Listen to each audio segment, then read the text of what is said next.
Ako po si Elmer Corilla, operator ng Smart i3200 dito sa Soyo. Ito po yung nagamit ng 5 araw. May total na 171 na workload.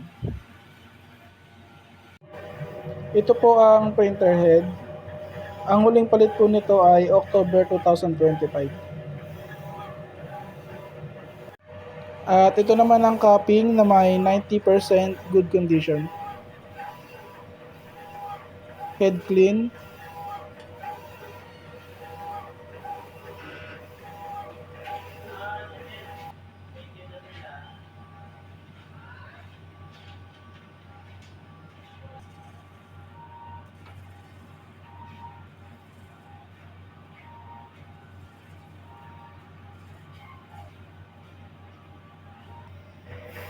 At sunod naman, nozzle check.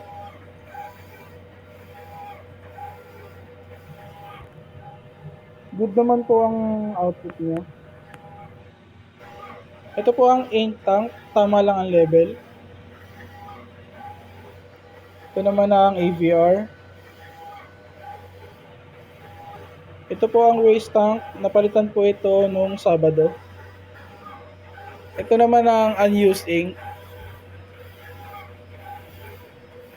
Ito naman ang mga used ink.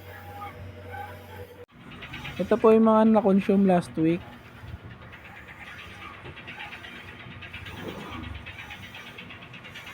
At ito naman po yung daily workload.